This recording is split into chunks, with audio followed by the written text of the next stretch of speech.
Hi guys, I hope you are doing well. This is an interesting setup today because I decided I want to do my makeup while we talk just to get two things done at once because I am a busy girl, as most young people and people in general are busy people, but I'm definitely gonna get off topic and get distracted like I am now because I'm trying to pull out the stuff I need to get ready. I used to wear makeup like every single day for a while. I went through a phase when I was 19 where I did like super colorful makeup like every single day, and I've kind of just lost the motivation for that, so I do makeup like once a week or once every 2 weeks. And I've just lost the time to do it. A lot of times I'm running late or I need to do my homework in the morning. So I just don't really have time. So that's why I am trying to film today's episode, or at least partial of today's episode. I should be able to get through the whole thing because I've still got about 15 minutes before I'm gonna leave. But I wanted to get ready at the same time. I had to leave for a second. My dog was barking and then my boyfriend called me. So I've done a couple things off camera. I did my eyebrows off camera, pretty self-explanatory, just filled them in because they look non-existent without it. And then I put on this little e.l.f. blush. It's a multi-use stick, so it's not even blush, but you get the point. I wanted to show this on camera because I love this blush. It's kind of messed up, you can't read it, but it's by the brand Benefit, which I don't remember. I think Benefit was one of the ones that like isn't cruelty free, so I won't buy from them again, but this is obviously very old. It's broken. To put a little bit of this on. It's very bright, so I try to be careful. But yeah, we're not like, here's the thing, I'm trying to do a makeup tutorial now and I'm not even talking about what I'm supposed to be doing. And this is why it's hard to do both at once. But let's just first talk about how we're doing. I want to provide this next 30 seconds, however long I'm talking about how I'm doing, to not focus so much on what I'm saying, but to focus on how you're feeling and try to fully analyze all the feelings you're having, maybe ones you've been pushing down. I do need to get my palette out of here, but I definitely have been going through a burnout phase, or like a phase where I'm just very harsh on myself. I feel unproductive. I don't feel like I'm accomplishing what I want to right at the second, or I realized that I've been very impatient with things coming to fruition, and I want things to come to fruition soon, but the universe is really teaching me that I have to be patient and I have to really trust the process, even when the process seems really scary and uncertain. So that's just how I'm feeling because, you know, I'm living off my savings right now. I'm in between jobs because I'm in my last semester of college, so it's kind of confusing to try to start a job now but not know if I want to go somewhere else after graduation or what's exactly is going to happen. So I'm just trying to be patient because I know like obviously my dream job's not going to come right away, or maybe even a job related to what I want to do is not going to come right away. So I'm trying to be patient or thankful for whatever opportunity I receive, and I'm trying to work my hardest to really expand my horizons to have many options, and you know, just applying for a bunch of stuff. But applying for a bunch of stuff in these, as you know, in these days when everything's online, is like exhausting, especially when you're actually like trying to do your actual college homework and it's like, wait, but I want to apply to this internship, but then I'm not gonna have time to do my homework. It's all just a cluster. It's like I end up not applying to half the ones that I saved in my computer or whatever. I didn't want to talk about that because that's all I've been talking about for months, and it's not interesting to anybody. But a big theme of today's episode is just being patient and being more grateful for smaller things that we might not see as like big accomplishments. And another thing I need to do is like realize I've already had a ton of big accomplishments in my life, especially like recently, like in 2025. when I received like an internship rate that was literally like, it was literally like I got to do my dream job for 2 months and then I wasn't allowed to after that because I don't even know, like it was just one of those like small little internships where they let you like do something really fun, let you do like a huge sustainability project, or like for example, I got to create a sustainable procurement policy for the city government in my hometown. And then it was like, okay, well, see you in 10 years when you get some experience. Like they don't want to give you the experience, they want you to like fend for yourself, and they just don't give out jobs to random interns. So that's kind of how that went, and I think that's why I have a hard time. I'm like, that was a huge accomplishment, like I should be proud of myself, but then I also like get frustrated because I'm like, yeah, I only got to do that for 2 months and now what? Like go back to working in food service or whatever, like who knows? And I just need to be thankful no matter what the circumstances are, is what I'm trying to get to, is like just be patient with the universe. The universe always has like a plan and like timing, and just be thankful for what you're given in the current moment is what I was trying to get at. But I also have my notes off to the side just because trying to multitask is really hard for me. Well, actually it's not, but just in the sense of like talking and doing something else. But yeah, let's get more into like what this episode's supposed to be about. I just want to talk about living smaller and more grateful in like every aspect of life. And when I say smaller, I don't want to just, oh, I'm gonna shrink myself down to the size of a mouse like that weird fucking movie. I want to live more grateful for everything and not just be always, I think as humans, especially in modern society, we have a tendency to always look for what's next and like, well, I want more. What's next? Can I get the next biggest car?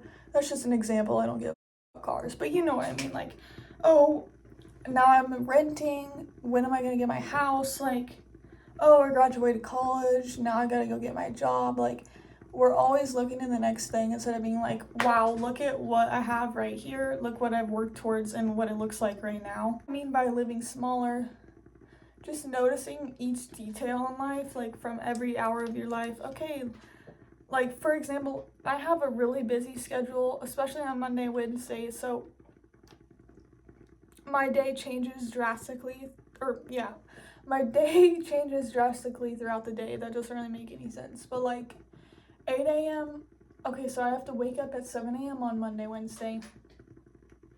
Thank God that's not today. The Monday, Wednesdays have been really rough for me lately, especially when I'm dealing with mental health. Ebbs and flows, but like on the Mondays, I gotta wake up at 7 a.m. and I'm very ungrateful for that part of the day. I hate it. And then I've gotta go to a class at 8 a.m. Not grateful for that either. And then I've got about like a 40-minute break, and then I've gotta go to a painting class for 2 hours. Some days I'm grateful for that, but other days it feels absolutely brutal because I'm not an art major. I am an artist, and I'll give myself that. I'm not one of those perfectionist artists that knows how to paint and draw things like super realistically, and that's how everyone else is in that class. And some days it makes me feel really discouraged, so I try not to look at other people's art when I'm working on mine. But yeah, the whole point is just like there's little moments throughout the day where you can try to slow down and really focus in, and that's what I'm trying to do with painting, because there are some days where I'm just completely distracted by my thoughts and I don't really get much done. And then like after painting, I go to a pool class, and that's a lot of fun. Like just random senior shit you be doing in college because you need random ass credits. But then I go and I walk somebody's dog. I don't really get paid much to do it. It's just something I really enjoy, is going on walks outside and taking care of animals. It's just like a treat to me. So I'm like, I don't care about this side hustle or how much I get paid, but it's truly the most thankful time of the day for me is when I have the opportunity to walk somebody's dog and like help an animal feel more comfortable and safe throughout their day when they're probably sitting at home alone all day while their owner's at work. So that's the most grateful part of my day. And then I come all the way back to school again. And then after school, I do a lot of homework and a lot of applying to jobs and stuff. So sometimes it can get exhausting how much time I spend working on myself. But I try to be grateful for like every small moment of my day, and it makes the day go by actually a lot faster. Rather than like if I'm sitting there like, oh my god, I've got so much shit to do today. Like, I don't know how I'm gonna have energy for all this. I'm gonna be late to something. I'm almost always late to something on Monday and Wednesdays because it's just too jam-packed, and I just don't give a like, you know what? It is what it is. If I just be patient and be grateful, it doesn't matter if I'm a minute late to class. Who cares? One example of how I'm trying to live smaller or just slow down a little bit. I would say that's more the slow down aspect I want to talk about, which this is the like my biggest life goal. My biggest dream and the biggest way that I want to live smaller is like living off grid. I want to live, maybe not even off grid, but I just want to live in like on a sustainable homestead, even if it's like in town. Because you guys, I don't know if I've already talked about this, but I've kind of grown up in a very sustainable, climate friendly place. In the middle of like a very red state, if that makes sense. So the urban area I've grown up in actually like incorporates nature pretty well into it. So it's like you can get away with like having a sustainable homestead right in an urban area, and I would be okay with that. I don't know if I want to live here forever. I've lived here my whole life, but it is a really cool place to live. However, it's becoming extremely gentrified, and, you know, it's just when rich find out about a cool place, they all come in, they jack up the housing prices. So I don't even know if I'll be able to afford, like, to live here or, like, I don't think let's be realistic, a lot of my generation won't be able to afford a house, but especially here. I might not be able to afford, like, a sustainable homestead here, but, like, how I've grown up has given me an idea of like what I want. You know what I mean? So I think what I want is I want to live on like in a small little cottage, and I want like a little parcel of land. Like, I do not need that much land. We don't need, this is what I'm saying by living smaller. We don't need a lot, okay? Give me like maybe one, not even an acre. Girl, give me a tiny backyard. I will flip that shit around. We'll cultivate all of it.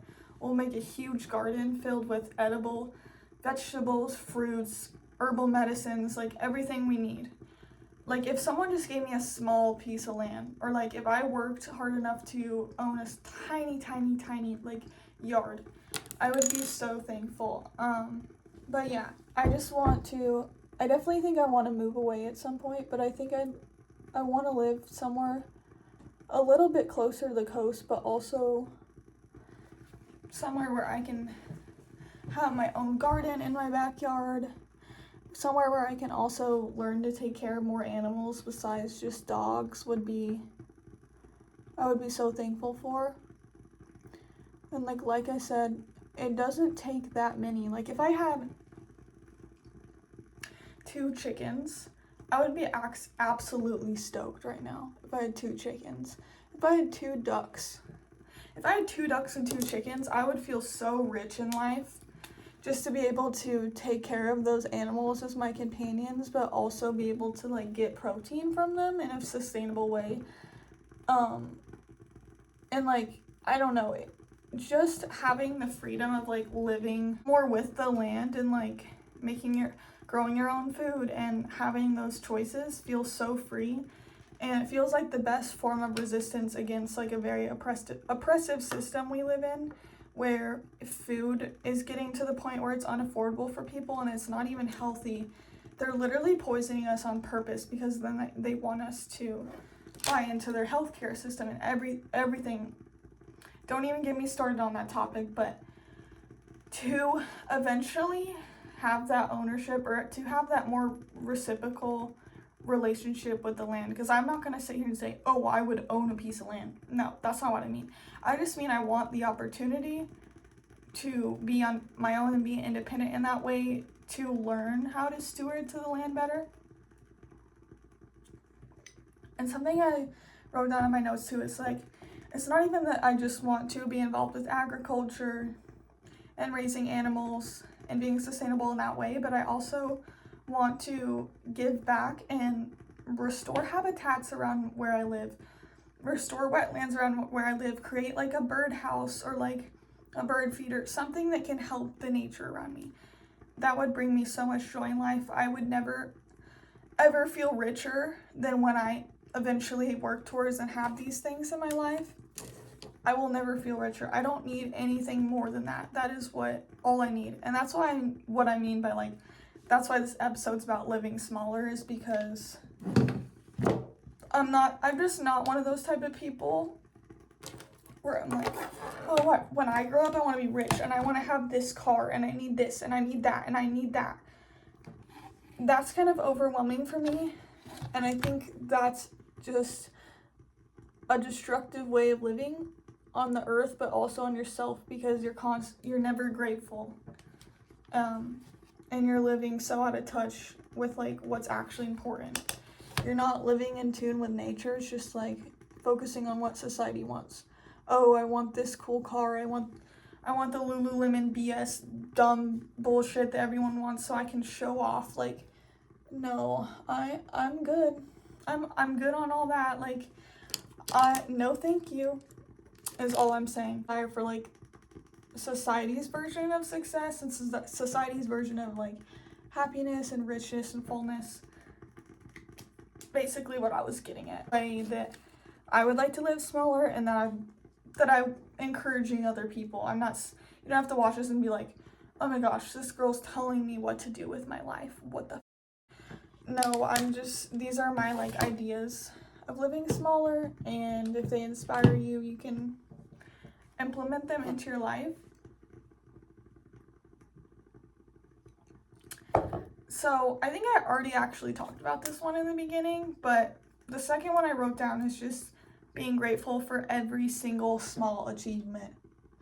And I mean every single one. Girl, we're not going to get through these mental health struggles if we're just like, oh, but I only got one internship this year. You know how hard it is to get an internship in today's world? Be proud of yourself for that. Or, oh, I just worked at like a customer service place all year. It's not my dream. Yeah, but you know how hard it is to work in customer service? Everyone who has worked in food service, has worked in retail, whatever it is where you're dealing with the general public, where over 75% of people in today's world, in today's America, are batshit insane and they're rude and they're hard to deal with. Be proud of yourself for that, and be proud of yourself for probably keeping your calm with a lot of people that don't really deserve that. You know what I mean? Like, sometimes you're at work and somebody's so rude, you just want to like pop off on them and be like, get out of my face, you dumbass. Like, you're rude. Like, you don't need to talk to people like that over a cookie or like whatever you sell at your work. But instead, you gotta put on that customer service voice and be like, yes sir, I'll get you a new one, or whatever the hell. So it doesn't matter what it is, like every single day, find something to be proud of yourself for and be like, that was an accomplishment. Even if it's just, oh, I got through my entire day and I went to all my classes, or I went to work and I just pushed through even though it was really hard. That's probably the biggest accomplishment. That's been the biggest accomplishment for me lately, is like, oh, I feel really down about myself. I feel unproductive. I'm tired of getting rejected from jobs and from feeling like I'm not working towards anything, like things aren't working out how I want to right now. I keep going. Do you think I've gave up on this podcast? Nope. Do you think I've gave up on all the clubs that I run and the extra projects I do on top of school? Nope.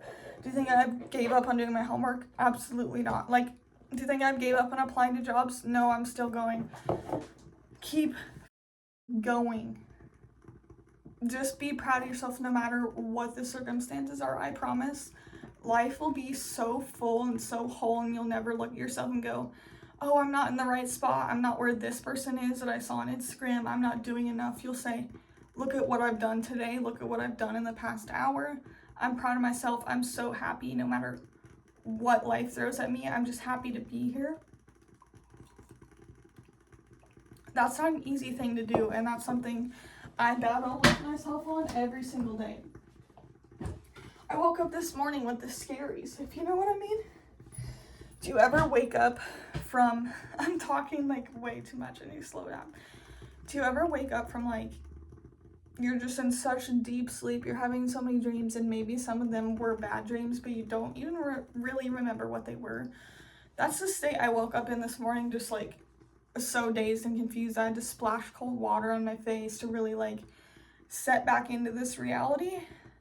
Once I set back into this reality, I got those anxious scaries like, holy f***, I'm behind in life, like what's going on, like I'm unemployed, like oh, I have an interview next week, like freaking the out. And it's like, dude, slow the down, like it's okay, like it's going to be okay. It is okay right now. There is nothing to stress about. There's nothing, like, there's no reason to be overly negative about your circumstance and where you're at. And so that's something I'm really trying to retrain my brain. It's like, okay, let's be positive. Like, yeah, we're unemployed right now. We feel worthless because that's exactly how the society wants us to feel. Even though I am still working my off. I don't care if I'm getting paid or not.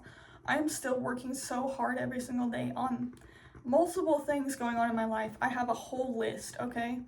I'm still doing all my school stuff. On top of that, I do all these extracurriculars. Like I help out with like sustainable food system clubs. I help out with youth climate activism projects. Like I'm constantly working on shit that is really important. I'm working on my artwork. I'm working on this podcast. Like I'm constantly doing things that are very important. So I'm like, holy cow, like I am a really successful, hardworking person that has always existed within me since like I was a little child. So it's like, why am I deeming myself worthless because I'm not working some dumb job? Like, anyways, that's my own problem that I've been battling for however long that this has been going on. A tangent that didn't mean to go on, but I'm looking at my notes and it just says, I want to be grateful for any opportunity the universe presents me, even when it's not exactly what I want or I don't yet understand its importance. Be patient and trust the process. Start noticing every small detail of life and how grateful and full it makes you feel. So that's number 2. So number 3, and then we'll end this podcast because it's probably so long. And I'm going to cut some stuff out where I'm just like looking for my makeup and stuff. But number 3 is just to consume less in general, because we live in an overconsumption society. And that's, in my opinion, overconsumption is what's really leading to environmental destruction.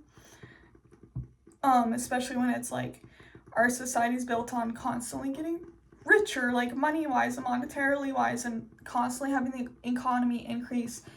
Our economy is ran off of natural resources and materials. So we're constantly extracting those materials, consuming minerals, consuming trees, turning them into paper, turning them into this. It's like constant. It never slows down. These resources on Earth are finite. They're going to run out if we do not slow the fuck down. So I just want to consume less to that culture. It's almost entirely impossible in today's modern society, especially if you don't live fully off grid, to do so. But it's about taking small steps to move away from that. So number 1 is consuming less plastic products.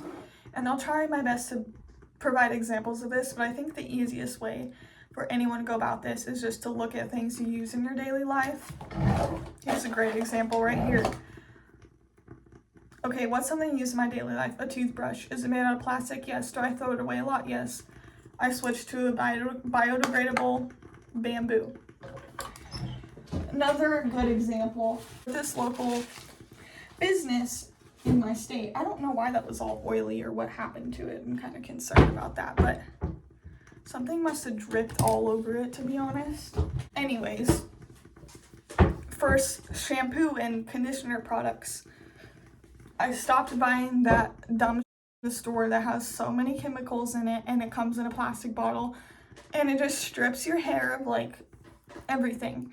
So I did some research and I was like, okay, what's a local business from my state that makes shampoo and conditioner bars that are naturally made, and it saves me from throwing away something plastic or having to recycle something plastic. So I found a really good business that has amazing shampoo. Like, I was so skeptical changing to the shampoo bar and the shampoo or the conditioner bar. I was like, it's not gonna work. Girl, it works so good, and like my hair's not being damaged by like fake ass chemicals from Target or wherever you get your shampoo. So that's one way I've switched over. So I'm just trying to notice like packaging, like what businesses are switching over to sustainable product design and sustainable packaging that's made out of something compostable, things like that. Try to buy less of the plastic products.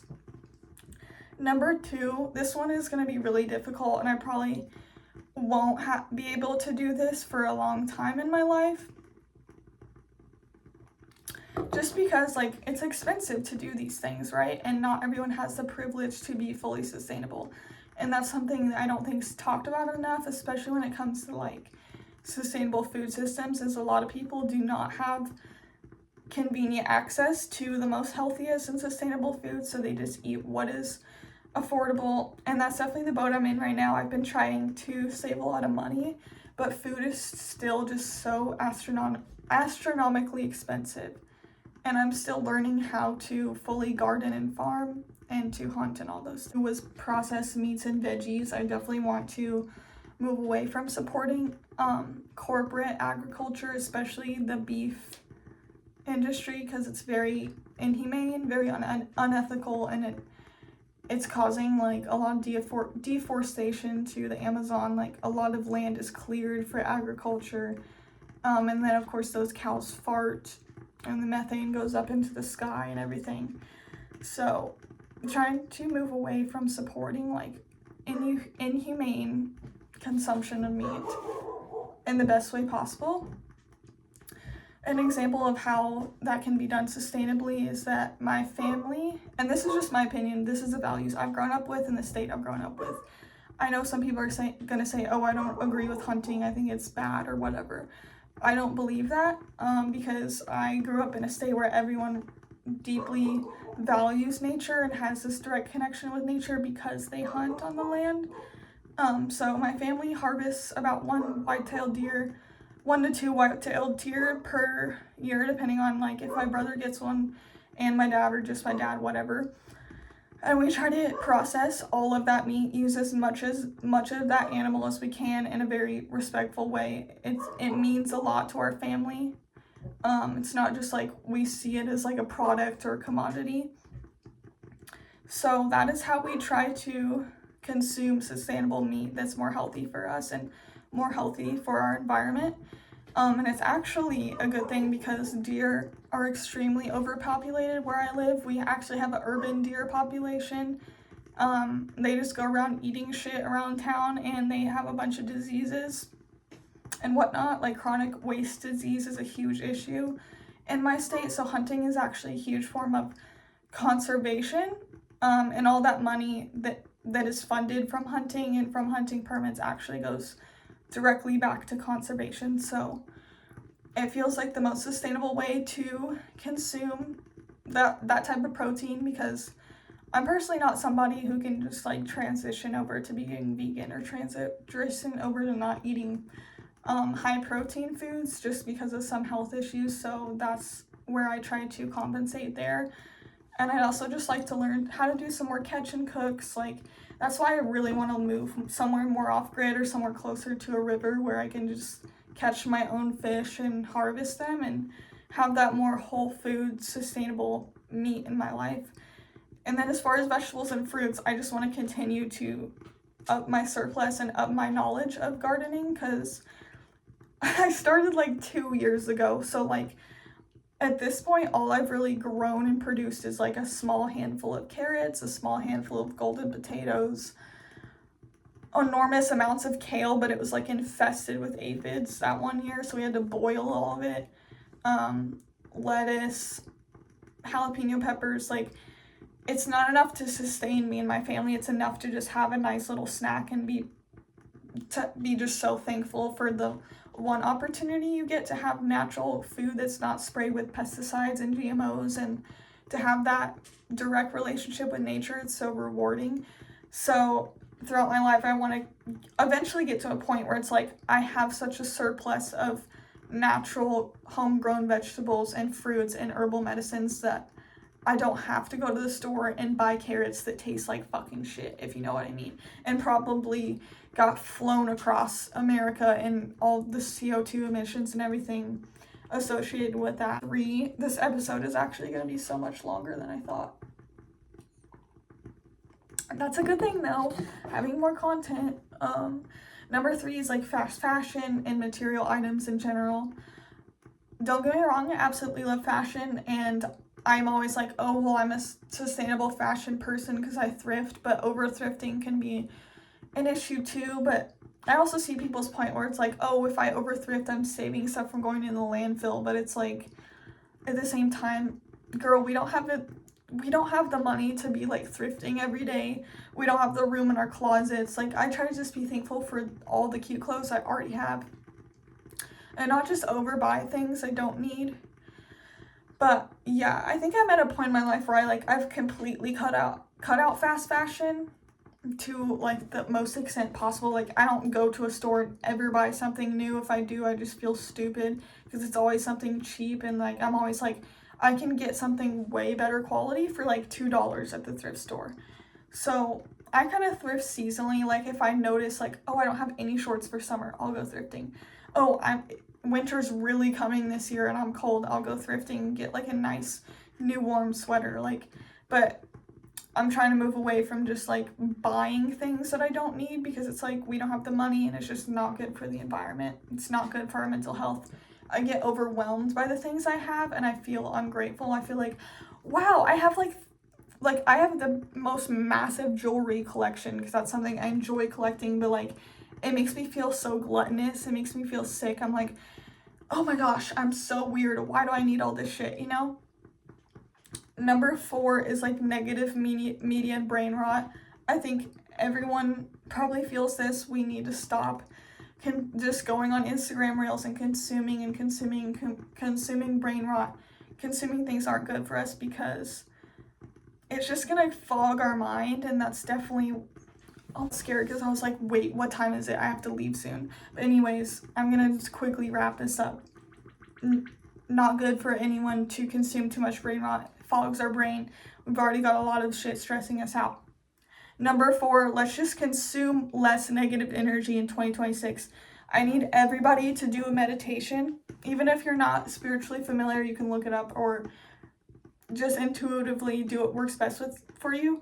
Do a meditation and visualize a bright light, a bright aura, bright energy force wrapping around you as your protection bubble from negative energy, and just repeat in your own mind or out loud to yourself that negative energy is bounced off your energetic field and reflected back to the person that sent it, or reflected back to wherever it came from, and that you don't absorb that negative energy because you don't want to be left feeling drained.